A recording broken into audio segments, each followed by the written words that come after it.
Todos los que traigan su Biblia en esta mañana la pueden abrir en el libro de Daniel capítulo 9. Daniel capítulo 9. Hemos estado examinando todo el libro de Daniel. Los que no han podido escuchar las conferencias anteriores las pueden conseguir ya. Y estamos ahorita en el capítulo 9 y la conferencia anterior se trató acerca de la introducción de las 70 semanas de Daniel y el anticristo.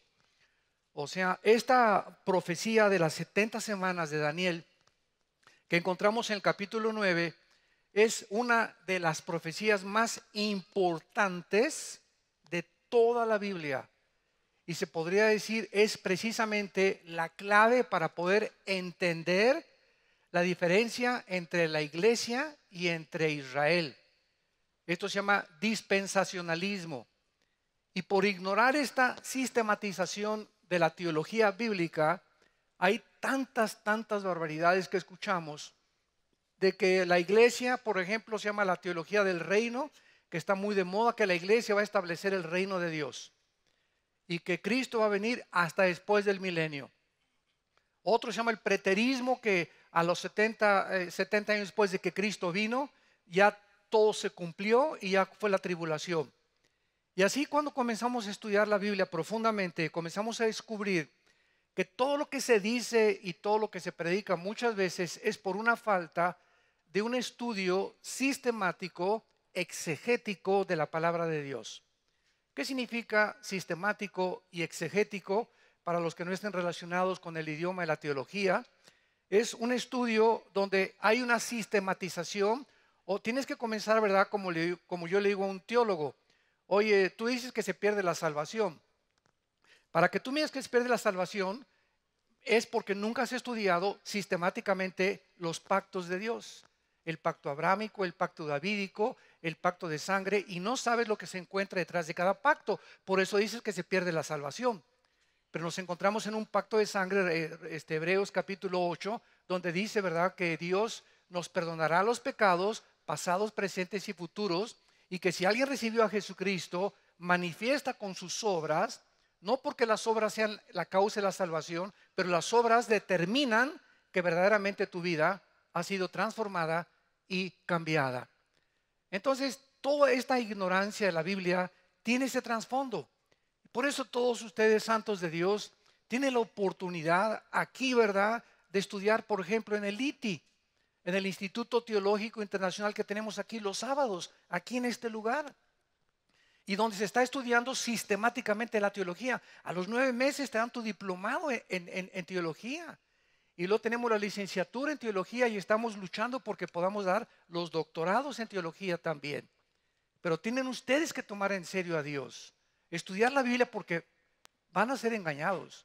Y están siendo engañada la gran masa de la población internacional, repito, porque no quieren discipularse. Vienen el domingo y es la única palabra de Dios que escuchan de lunes a viernes. No tienen ninguna relación con la Biblia ni ninguna intimidad con el Hijo de Dios. Muy bien, viniendo a la materia. Bueno, en el capítulo 9 de Daniel se encontraba cautivo. Él estuvo bajo los babilonios y bajo los persas. Y cuando Daniel descubre en Jeremías capítulo 25 que la cautividad babilónica estaba a punto de llegar a su fin, porque Dios había dicho que eran 70 años los que los judíos tenían que vivir en exilio en Babilonia, Daniel se pone a orar y cae de rodillas y se hinca y comienza a ayunar con frutas y con verduras para poder tener un contacto con Dios y que Dios le dijera cuál era el futuro ahora que los judíos iban a regresar a Babilonia. ¿Qué seguía? Iban a regresar a Jerusalén. Todos esperaban el reino, porque durante todo el Antiguo Testamento es el reino, el reino, el reino, el reino. Cuando Cristo vino, los judíos, ¿qué cosa esperaban? El reino. Y cuando ven al Mesías, no, pues el Mesías va a traer el reino. Y ellos creían que el reino era acabar con los romanos y establecer el reino de Israel prometido desde Abraham. Y entonces los judíos estaban felices. Judas dijo: a mí fácil me va a ser ministro de Hacienda el Señor Jesucristo. Fácil va a ser el secretario de Hacienda en el nuevo gobierno de Jesucristo. Y cuando Cristo entra a Jerusalén y comienza a llorar, y en lugar de que entrar en un caballo blanco como entran todos los conquistadores, entra en un burrito y comienza a llorar y grita a Jesús: Jerusalén, Jerusalén, tú que siempre has matado a los profetas, no conociste el tiempo de tu visitación. Y en verdad la reconocerás cuando digas: Baruch Hashem, Adonai Eloheinu, bendito el que viene en el nombre del Señor.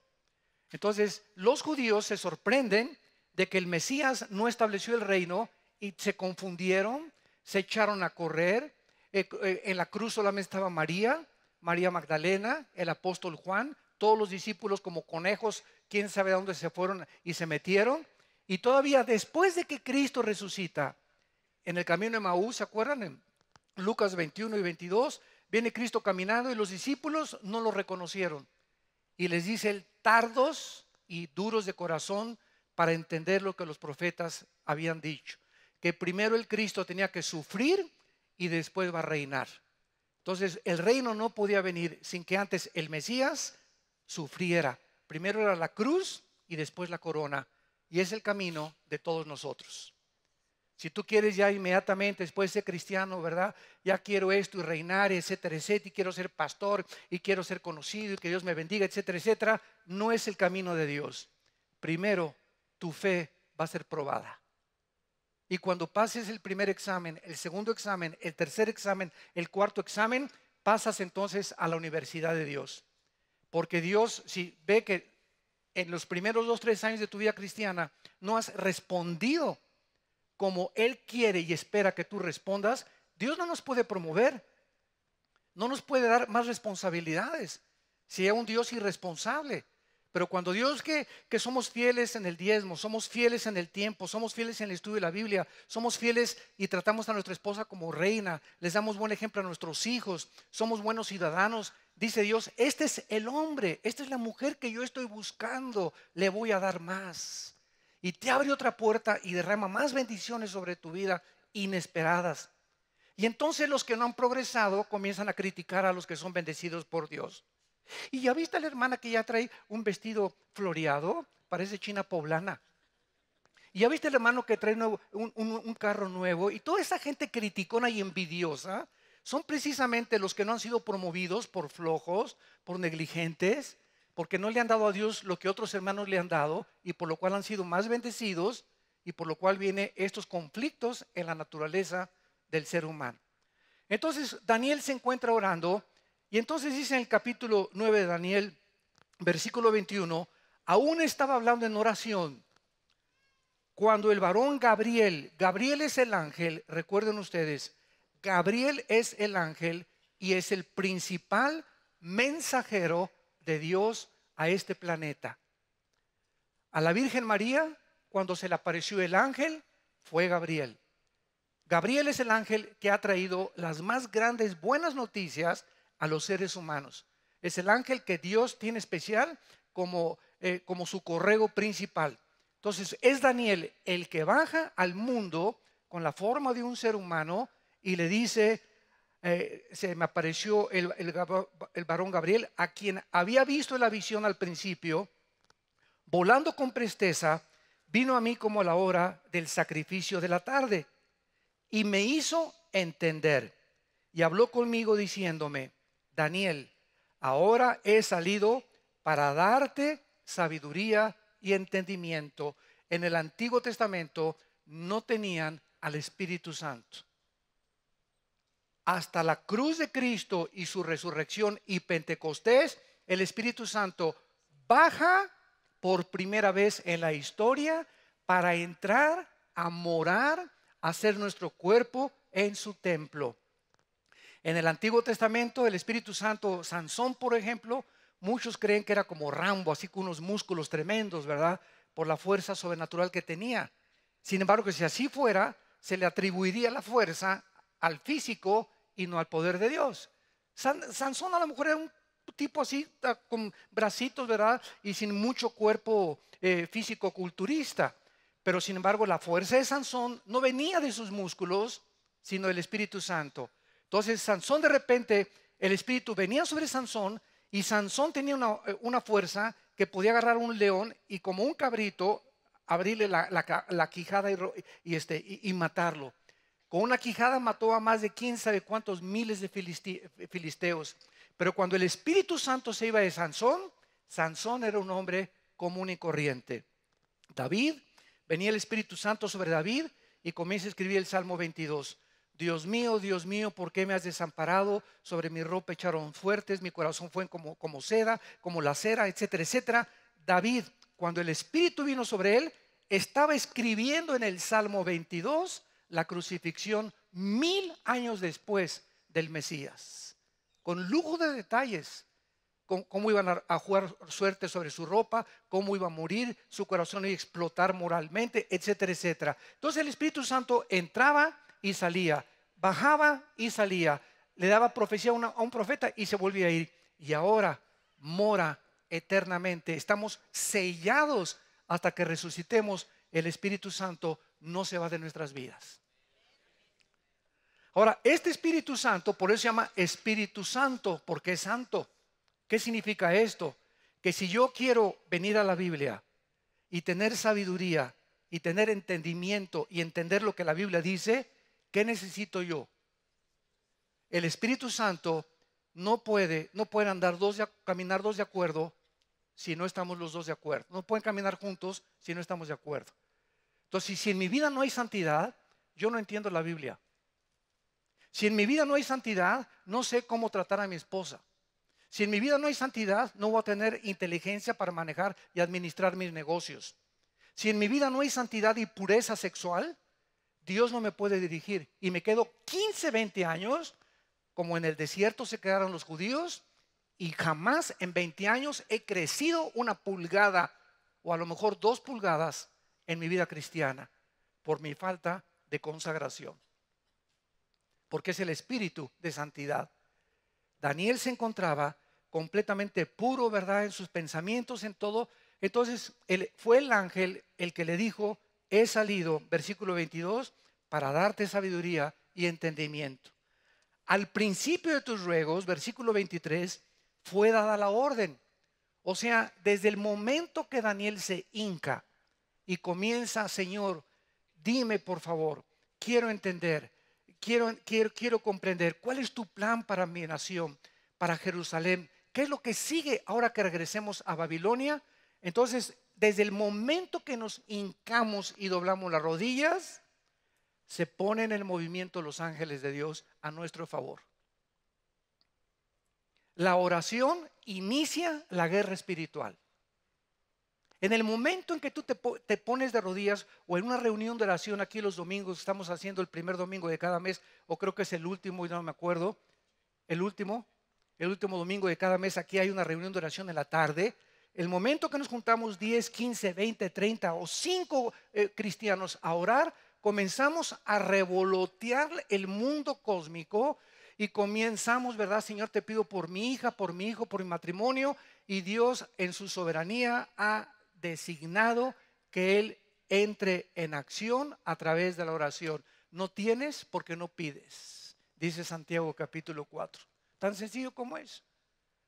Ay, pues no tengo para ir al seminario ahora a la Riviera Maya con mi esposa, y no tengo para la colegiatura de mis hijos, y me falta para mis vacaciones, y me quería comprar uno que no fuera un bochito y no me alcanza para comprar otro coche mejor. Ok, y en el año anterior a lo que tú estás ahorita quejándote, ¿qué has sembrado? ¿Qué has sembrado? ¿Cómo quieres recibir si no has sembrado? No podemos más que recoger lo que hemos sembrado. O sea, no nos engañemos, dice la Biblia. Dios no puede ser burlado. Entonces, quieres que te alcance, quieres seguir prosperando, ¿verdad? Estuve en el hospital, hermano, y nadie me fue a visitar. Y cuando tú estabas sana, ¿a quién has ido a visitar a los hospitales? Me encarcelaron y no fue nadie de los brothers a la cárcel a visitarme. Y ahora que tú estás sano y vivito, has ido a las cárceles una vez por lo menos al mes con nuestro grupo de evangelismo a poder visitar a la cárcel de mujeres y a los que están prisioneros en otros reclusorios federales. ¿Has ido? ¿Te ha interesado ir a los asilos a orar por los ancianitos? ¿Hace cuánto que no vas a un orfanatorio ¿Hace cuánto que no haces algo por la sociedad en la que tú estás viviendo? Vives solamente centrado en ti, mis intereses, mi trabajo, mi casa y ya. Mi casa, mi trabajo y yo y yo. Y tu trono se infla cada vez más y te olvidas de que somos un pueblo enviado a poder ministrar a la sociedad que nos rodea. A tus familiares, a tus abuelos, a tus padres, a tus primos. Nunca vas a visitar a nadie ni a orar por nadie. Llegas a la iglesia y no oras por nadie. Ahí está doña Chole con cara de ciruela pasa, la pobrecita. Y pasas y ni la pelas en lugar. Doña Chole, ¿qué le pasa? La veo muy triste. Puedo orar por usted. Vienen a la iglesia y dicen, no voy, en esta iglesia no hay amor. Es que no vienes a la iglesia, escucha esto. Tú no vienes a la iglesia a buscar amor. No vienes a la iglesia a buscar que oren por ti. Vienes a la iglesia a tú dar amor por alguien. Tú vienes a la iglesia a buscar a quien abrazas, a quien le vas a dar algo de ti, de lo mucho que Dios te ha dado. Pero cuando venimos esperando siempre que me saluden, que me sienten, que me reconozcan, es cuando nuestro ego no ha muerto todavía. Queremos el aplauso, el saludo, el reconocimiento de la gente, que sepa que aquí está papucho de papuchos. ¿Sabes una cosa? Así no funciona el mundo espiritual y por eso vives como vives y eres lo que eres. Daniel le dice el versículo 23, desde que comenzaron tus ruegos, se dio la orden. Y yo he venido, dice el ángel Gabriel, para enseñártela, porque tú eres muy amado. Esta frase, tú eres muy amado, sea Daniel. ¿Sabes una cosa, Daniel? Vengo del trono de Dios. Hace 3 minutos estaba con el Dios creador y sustentador del universo allá. Y sabes una cosa, Dios nos ha dicho a nosotros los ángeles que tú, Daniel, de todos los seres humanos que existen, eres especial para Dios. Eres muy amado por Dios. Y por eso Dios te va a dar sabiduría y vengo para darte entendimiento y Dios te quiere bendecir. Y tú eres el instrumento que Dios está buscando para que Él pueda a través de ti canalizar su enseñanza y su sabiduría a su pueblo. Tú puedes preguntar, ¿qué hace Dios a acepción de personas? No, Dios no hace acepción de personas. Dice en segunda de Crónicas 16:8, los ojos de Jehová miran sobre toda la tierra, buscando hombres a través de los cuales mostrar su poder. Dios está buscando las 24 horas del día. Ahorita en la mañana se levantó Dios, ¿verdad? Bueno, perdón, nos levantamos nosotros, pues Dios no se levanta. Y Dios desde que nos levantamos ya sabe qué hiciste en la mañana, si levantaste la Biblia, si tuviste tiempo de oración con Él, qué desayunaste, qué pensaste cuando te levantaste, cuáles fueron tus sueños, qué es lo que vienes pensando en el camino, qué estás pensando ahorita. Dice el Salmo 139, desde lejos Dios conoce todo lo que somos y todo lo que hacemos. Entonces, cuando Dios ve que hay una persona que está buscándolo, que Señor, quiero ser quiero ser santo, quiero parecerme cada vez más a Jesús, quiero humillarme delante de ti, quiero convertirme en siervo de mis hermanos. Dime a quién sirvo hoy en el domingo, a quién le puedo hacer un favor, por quién puedo orar. Cuando Dios ve eso, no te imaginas cuántas bendiciones te va a dar. No te lo imaginas. Por eso Daniel era muy amado por Dios. Y Dios está buscando a los Danieles del siglo XXI. Hombres y mujeres que le busquen, que hinquen sus rodillas, que anhelen conocer cuál es el futuro, qué es lo que necesitamos saber en la revelación de la palabra de Dios. Muy bien. Ahora ya en el versículo 23 termina el ángel diciendo, entiende pues la orden y entiende la visión. El ángel trae 2 mensajes, trae una orden, un decreto que Dios le va a dar a Daniel y que se ha cumplido casi el 90%, como lo vamos a ver. Y traigo esta orden y además, Daniel, ahora tu responsabilidad, Daniel, es entender la visión. Primero le dice el ángel, vengo a darte entendimiento, y luego le dice a Daniel, tú tienes que entender. O sea, aparecería aquí algo ambivalente, algo contradictorio. Primero el ángel dice, vengo a darte entendimiento, y después dice Daniel, le dice, ahora tú tienes que entender la visión. Es lo mismo en el Nuevo Testamento. El Espíritu Santo nos fue dado para que entendamos la mente de Dios, ¿correcto? Y tú tienes el Espíritu Santo y yo lo tengo también. Ahora, si unos lo entienden y otros no lo entienden, es porque han dedicado más tiempo a entenderlo y han purificado sus vidas más que otros. Es la diferencia. Entonces, dentro de la vida cristiana, todos estamos igual de justificados, pero no todos estamos en el mismo nivel de entendimiento de los pensamientos y los caminos de Dios.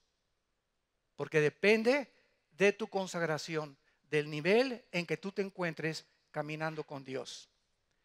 Y ahora viene en el versículo 24 al versículo 26, una de las profecías más grandes de toda la Biblia, que se llama la profecía de las 70 semanas.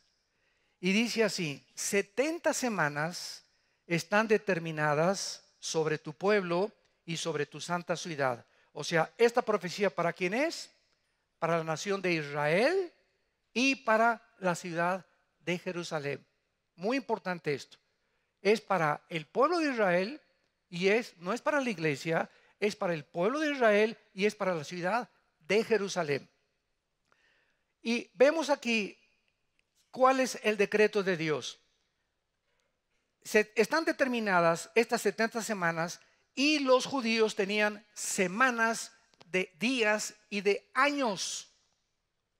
Tenían semanas de 7 días y los judíos tenían semanas de 7 años.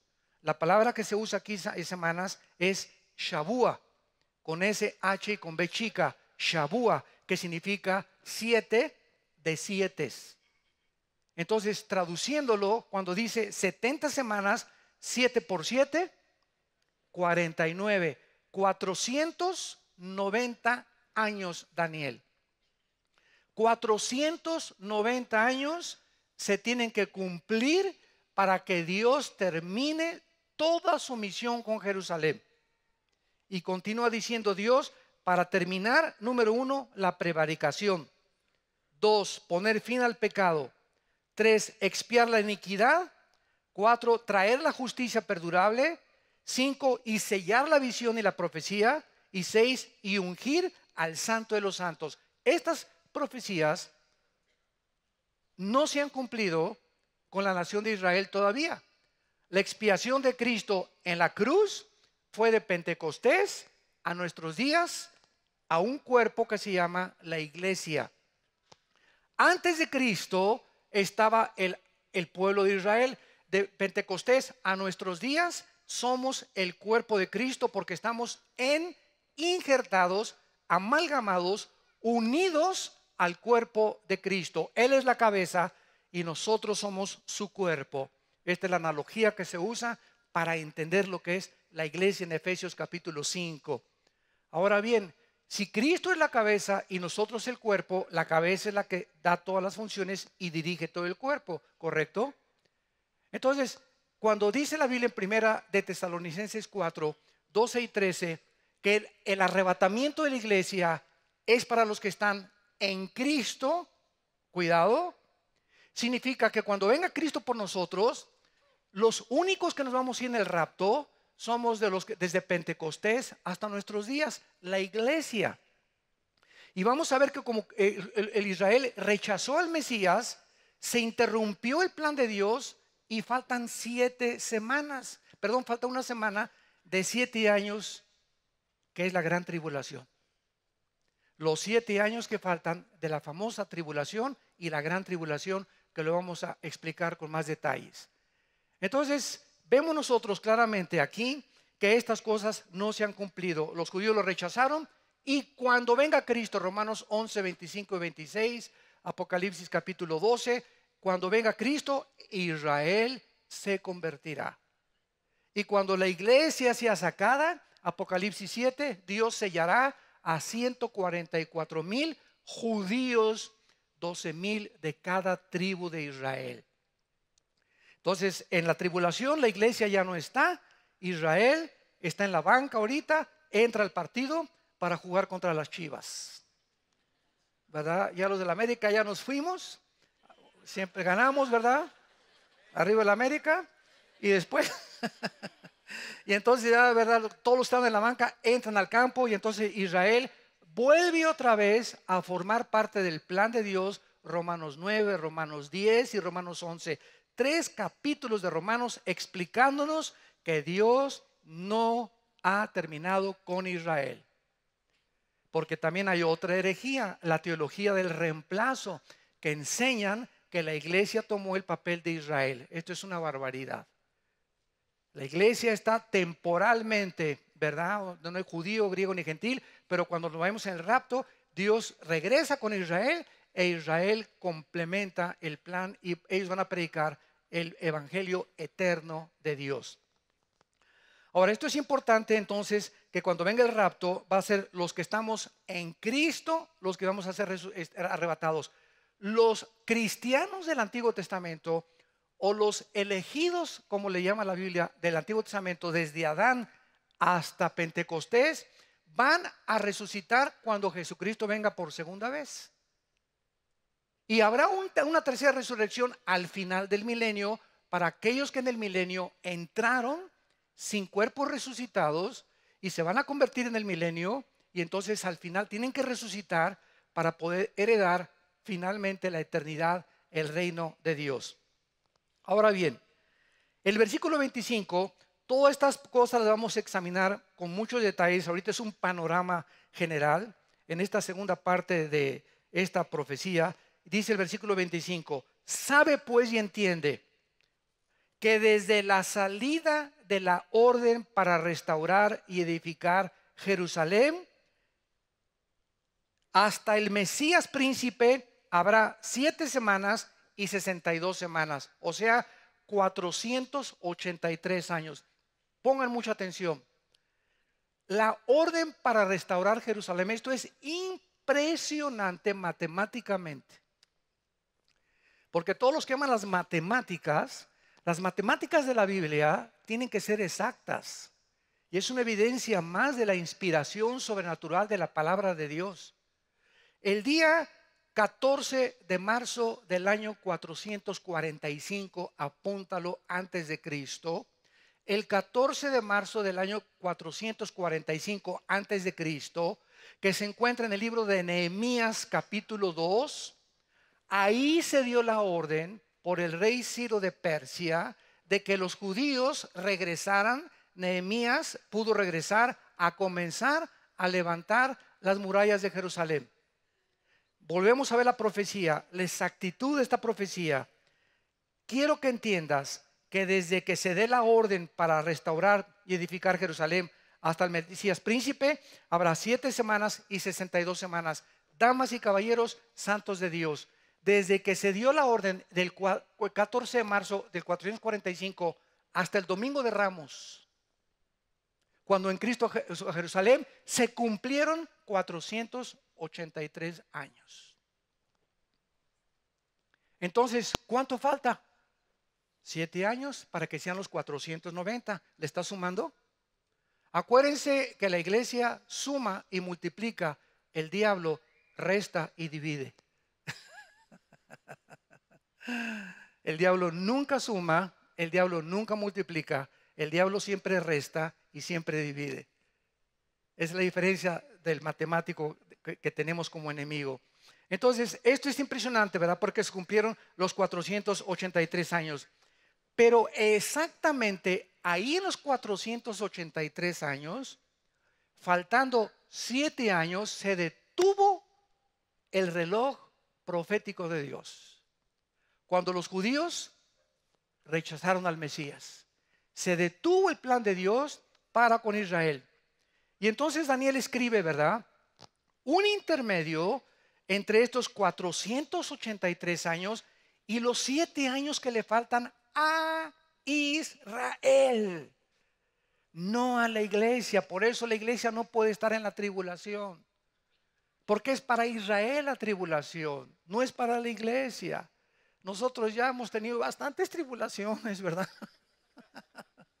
Para todo lo que se viene sobre los tsunamis y los meteoros y los terremotos que se vienen. Vamos a entrar al principio de dolores, pero no vamos a pasar las plagas, ¿verdad?, de los sellos, ni las trompetas, ni las copas del libro del Apocalipsis, que es para Israel y a los que rechazaron a Cristo. Entonces se detuvo el reloj. Y vean ustedes, en este versículo 26 lo que se profetiza con muchísimo cuidado. Después de las 62 semanas, se quitará la vida al Mesías, mas no por sí. Número 1, el Mesías sería muerto. 2, el pueblo de un príncipe que ha de venir destruirá la ciudad. Número 2, Jerusalén sería destruida. Todo esto antes de que se cumpliera la última semana. Y esto se cumplió en el año 70 después de Cristo, cuando Tito, el general romano, enviado por su papá Vespasiano, el emperador de Roma en aquel tiempo, llegó a Jerusalén y no dejó piedra sobre piedra. En el año 70 después de Cristo, la ciudad de Jerusalén fue completamente arrasada. Y desde el año 70 hasta el 14 de mayo de 1948, Israel jamás había podido recuperar su gobierno y regresar a su tierra. Y el 14 de mayo de 1948, como lo vamos a ver, en un día se convierte un estado libre, soberano e independiente en la nación de Israel. Ante los ojos expectantes del mundo, que en ninguna época de la historia, ni en la sociología, ni en la geografía ha sucedido este fenómeno, que en un día se forme una nación después de haber estado dispersa casi 2000 años en todas las naciones del mundo. Y en tercer lugar, dice la Biblia en el versículo 26, y su fin será con inundación, y hasta el fin de la guerra durarán las devastaciones. En tercer lugar, los judíos enfrentarían un grande sufrimiento y persecución desde la diáspora por todas las naciones. Hasta el fin de la guerra durará la persecución contra los judíos. Y hemos visto nosotros que en estos últimos 2000 años, que es el intermedio de la iglesia, se detuvo el reloj profético de Dios y entró la iglesia a ocupar temporalmente lo que Dios tenía para Israel. Y ahora estamos en estos 2000 años, que es la época de la gracia y de la iglesia. Y después va Dios, cuando se acaben los 2000 años de la iglesia, a bajar por nosotros, nos lleva y a acabar y perfeccionar su plan con Israel. Porque Dios, dice la Biblia, que un padre nunca deja a su hijo, aunque su hijo sea un rebelde, aunque su hijo se suicide, aunque tu hijo esté en drogas, aunque tu hijo sea un criminal o tu hijo una prostituta, ella nunca y él nunca dejarán de ser nuestros hijos. Amén. Una vez una persona me dice, le digo, oye, ¿tú crees que se pierde la salvación? Y me dice, sí. Le digo, ¿cuál es el pecado? Dime cuál es el pecado que hace que se pierda la salvación. Porque en mi Biblia dice en 1 Juan capítulo 5 que la sangre de Cristo nos limpia de todo pecado. Y me contesta este hermano, no, pues mire, cuando una persona dice, ya no quiero nada contigo, Dios, uno tiene la libertad de decir, ya no quiero contigo y me voy. Le digo, ¿sabes una cosa? Fue lo que el hijo pródigo le dijo a su papá. Ya no quiero nada contigo, viejo. Échame la feria, échame la plata, dame mi herencia. Y se fue el hijo y acabó alimentando a los puercos. Pero él regresa porque nunca, aunque se fue de su casa, nunca perdió la posición de hijo. Mis hijos pueden hacer lo que les da la gana y los hijos tuyos también, pero nunca perderán su posición de hijos. Y así es con Dios. Si hay algún cristiano que le dice a Dios, ya no quiero nada, Dios te dice, ok, no hay ningún problema, ándale, como los papás a los hijos, pues ve y destrámpate y todo, ¿verdad? Pero si él es hijo de Dios, va a regresar, porque es hijo de Dios. Y muchas veces a los que más grande han pecado son los que más aman a Dios. Los más grandes pecadores, escúchame lo que te acabo de decir, los más grandes pecadores son los más grandes personas que aman más a Dios, porque muchos pecados les fueron perdonados. Pero el que llega al cristianismo, pues a mí me decían San Cleotilde, ahí en Tlanepantla. Y yo era el San Clodomiro de Ciudad Satélite. Y yo pues digo, tenía pecaditos, pero nunca fui marihuana. Digo, fui un buen hombre. Yo siempre he tenido a Dios desde que nací. Así que yo no he sido tan malo como esa prostituta y como ese loco, etcétera, etcétera. Esas personas se creen tan autosuficientes porque no fueron grandes pecadores, que es más difícil que puedan bañarse en lágrimas y decirle, pues gracias por los pecaditos chiquitos que tuve. Pero una persona que ha sido grandemente pecadora, llora casi todos los días, como yo. Yo fui un grande pecador antes de ser cristiano. Si contara mis pecados, te avergonzaría así de lo gran pecador que yo fui. Y cuando yo me convertí tenía 10 años que no lloraba. 10 años, porque mi papá me dijo, los hijos de Zapata no lloran. Los machos no lloran. Y no lloré porque yo creí que eso era ser macho. Y cuando me convierto, ¿verdad? 45 minutos en mi conversión no dejé de llorar. Sentí los pesos, una mochila tan grande que tenía de pecados que me era quitada y la dejaba en la cruz. Y cuando me levanté de recibir a Cristo, sentí esa maleta de pecados que dejé en la cruz y que ahora se las entregaba a Cristo y que Cristo cargaba con todos esos pecados que yo había sido. Y ahora yo me levantaba ligerito como una pluma, como si nunca me veía a Dios hubiera pecado. Eso se llama la gracia. La gracia de Dios.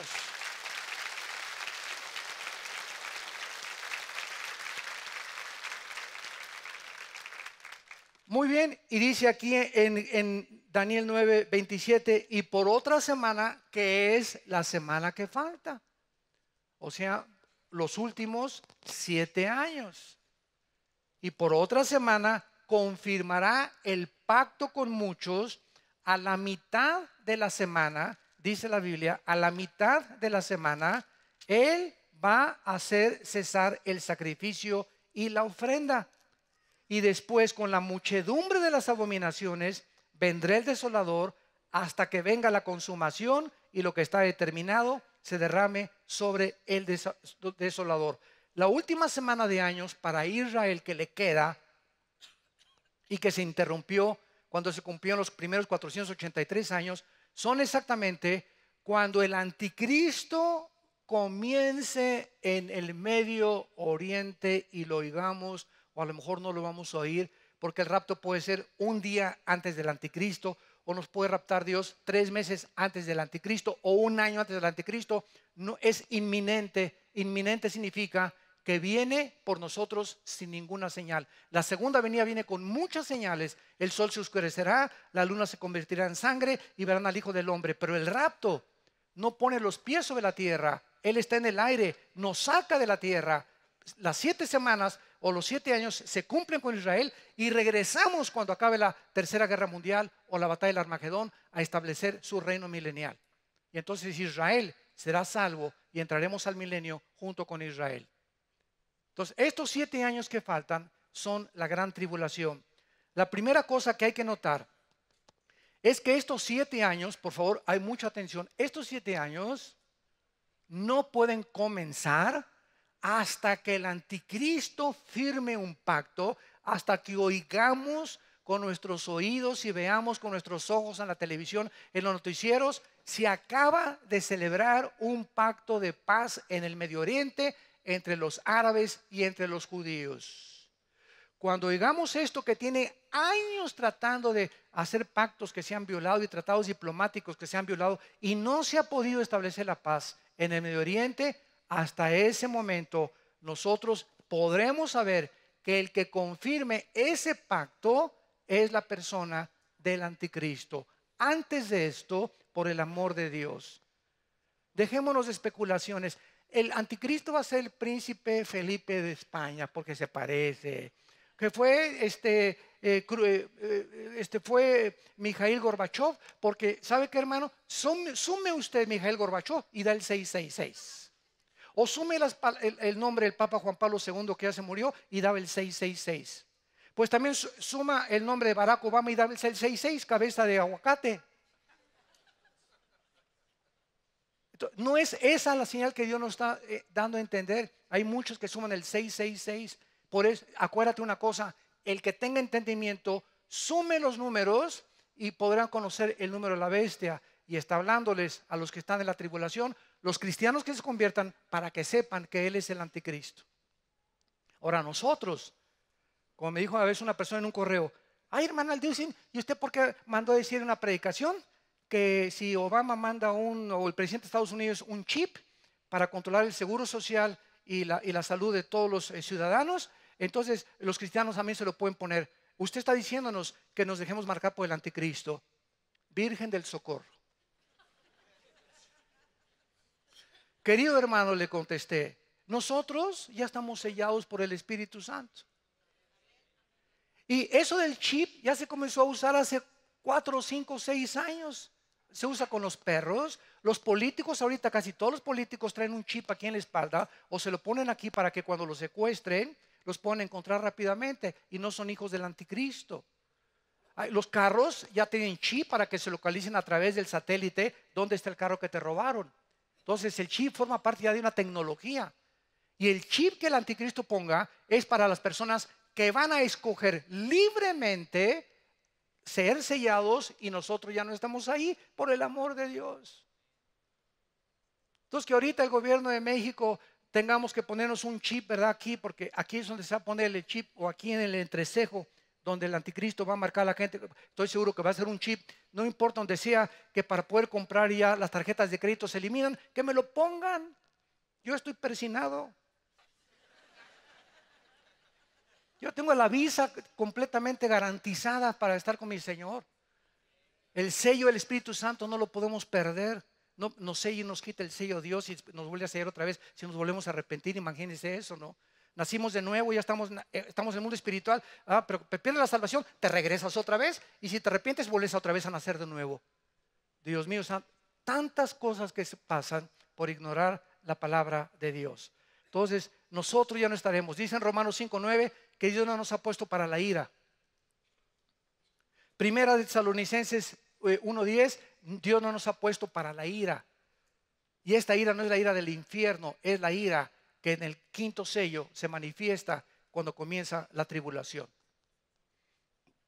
Es interesante notar que hasta esta firma del pacto, Israel no ha podido vivir en paz. Desde el 48 hasta ahorita el 2015, Israel no lo han dejado vivir en paz. Que el grupo de Hamas, que el grupo de Hezbolá, que el grupo de Al Qaeda, ahorita ISIS, pero siempre hay problemas en Medio Oriente con el objetivo de destruir a la nación de Israel, y ahora ya se unió a los grupos terroristas la nación de Irán. Desde que el presidente Ahmadinejad, que ya no está, dijo en las Naciones Unidas en Nueva York, destruyamos el pueblo de Israel, enfrente de todas las Naciones Unidas. Y ahora el Ayatollah Khomeini, que está ahorita en Israel, miren, para que entendamos esto, en el Medio Oriente no hay separación entre iglesia y Estado. En el Medio Oriente la religión y la política van así, de la mano.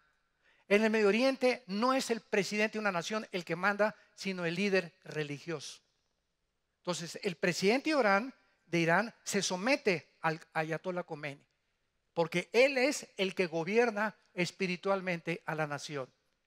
Y cuando propuso Obama el tratado en la Casa Blanca para hacer un trato nuclear con Irán hace algunos meses, donde se le iban a devolver 170 billones de euros a Irán, y donde Irán iba dizque a garantizar que no va a seguir fabricando el uranio 235 para la fabricación de la bomba atómica, a los 3 días que esta celebración se llevó en la Casa Blanca, a los 3 días en Irán se juntaron 1 millón de personas con el Ayatollah Khomeini gritando desde un balcón: muerte a Israel, muerte a Estados Unidos.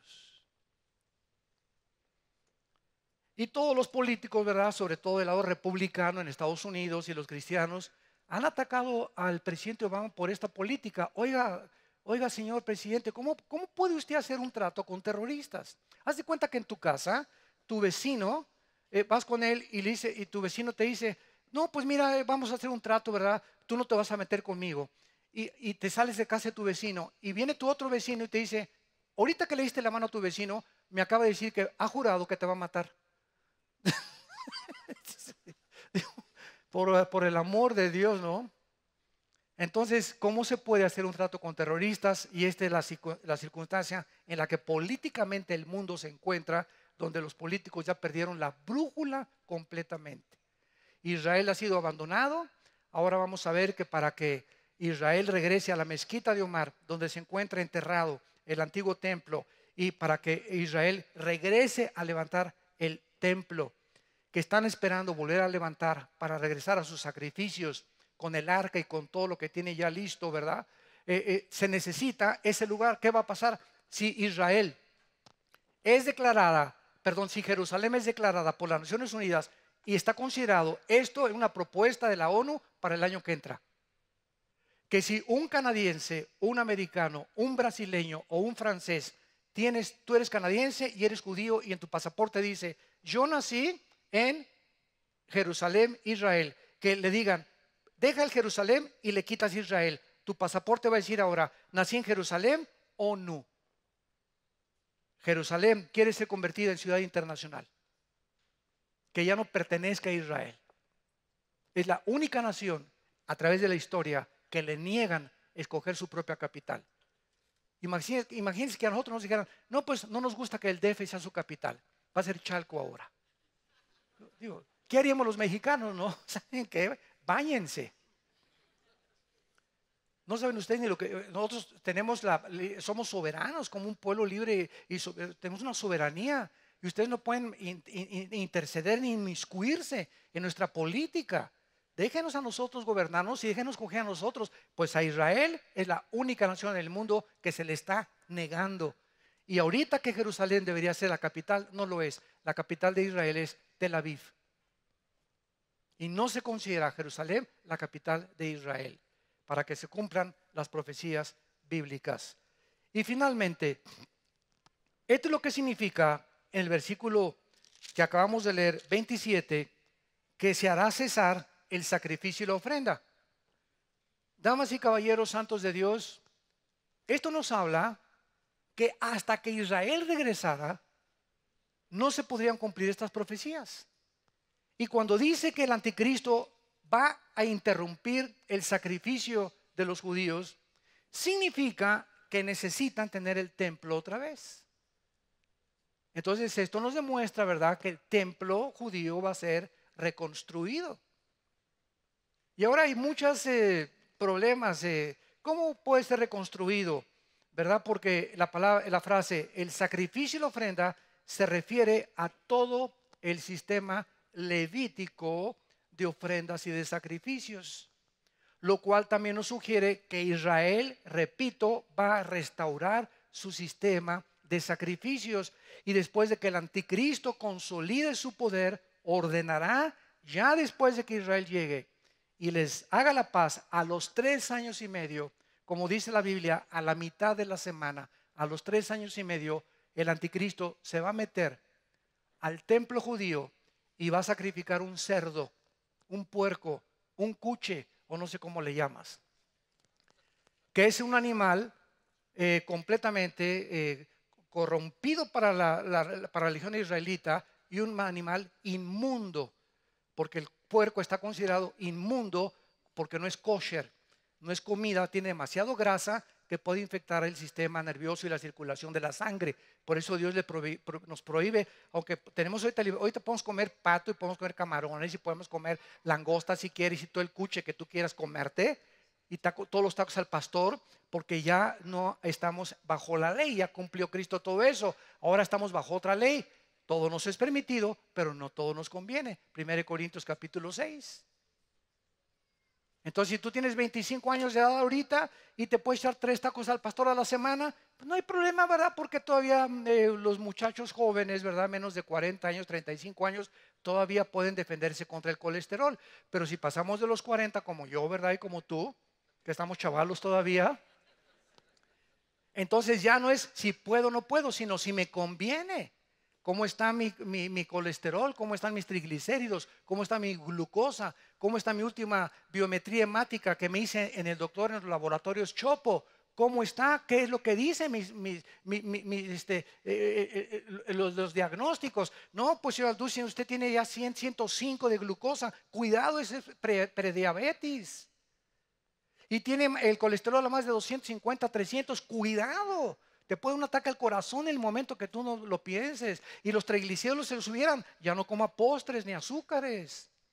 Entonces ahora tenemos el uso de la razón para saber que hay muchas cosas que, aunque están permitidas, no a todos les conviene comerlas. A unos sí, a otros no. Unos toman vino con la comida. El vino tinto es el antioxidante más grande que hay. Es el anticoagulante, el antienvejecimiento más grande que hay. Pero hay muchas personas que toman el vino tinto. Yo voy ahorita, esta semana les pido sus oraciones, voy a Colombia.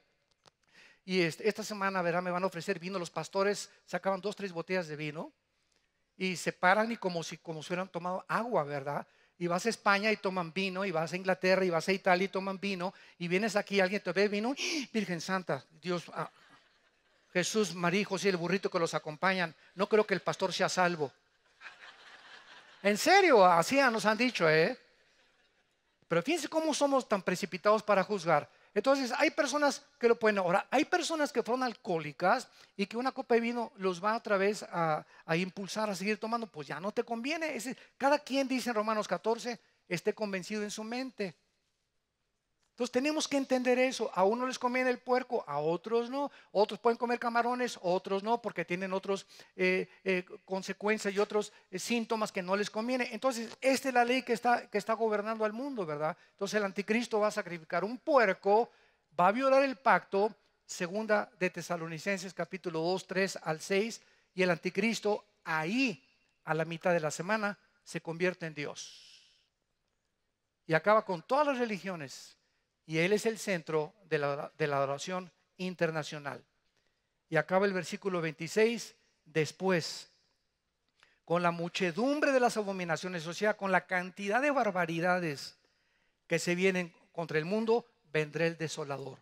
El desolador es el Shamem en el hebreo, el anticristo, la abominación desoladora. Hasta que venga la consumación, o sea, hasta que se termine el plan de Dios con los judíos, y lo que está determinado se derrame sobre el desolador o sobre el anticristo.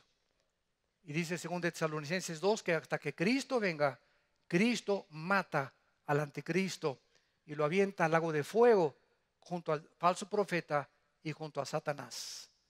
Y nosotros nos espera un reino de 1000 años aquí en la tierra, donde el paraíso va a ser restaurado. Morará el león con las ovejitas. Las víboras y las serpientes no tendrán veneno. Ya no habrá tormentas, tsunamis, no habrá dolor. Vamos a volver a tener familia, dice Isaías 65. Va a continuar la reproducción sexual, dice Isaías 65 también. Vamos a seguir teniendo hijos e hijas y va a volver otra vez lo que perdimos en el Edén. Y todo este reino está esperándonos a todos nosotros, los que con todo nuestro corazón podemos decirle en esta mañana: Jesús, ven pronto. Y la esposa dice: ven. Y el que tenga sed en esta mañana, venga y beba de esta agua que el Espíritu Santo ahorita te está dando a beber gratuitamente, para que tu vida sea transformada y entiendas el plan de Dios para tu vida, que no venimos de los animales, que somos seres creados a su imagen y semejanza, y que Dios quiere bendecirte, porque Dios es un Dios que es bueno. Oremos. Padre, gracias por tu palabra. Te damos gracias, Señor, por toda esta revelación que nos has dejado, porque tú eres el alfa y la omega. Solo tú conoces el principio y el final, y todas estas cosas nos las has dejado a conocer para que sepamos que tú eres Dios, y que no hay nadie en los cielos, en la tierra, ni debajo de la tierra, que pueda atreverse a poner las cosas en orden como tú las has puesto en tu santa palabra. Te pedimos en el nombre de Jesús, Señor, en esta mañana, que nuestros corazones sean llenos de ti, que podamos tener el entendimiento y la sabiduría para comprender tu plan a las naciones, a nuestras familias, a nuestro matrimonio. Y cualquiera en esta mañana que nos haya escuchado y que conoce que este plan es para tu vida, ven a Cristo, ven a la cruz, así como estás. No importa cuántos pecados hayas cometido, La sangre de Cristo te limpia de toda maldad. Si quieres invitar a Cristo como tu Señor y Salvador, repite conmigo estas palabras. Te pido perdón, Señor, por mis pecados. Creo que en la cruz pagaste con tu vida por ellos y que a los 3 días te levantaste entre los muertos. Te pido que entres a mi corazón como mi Señor y mi Salvador. En el nombre de Jesús. Amén.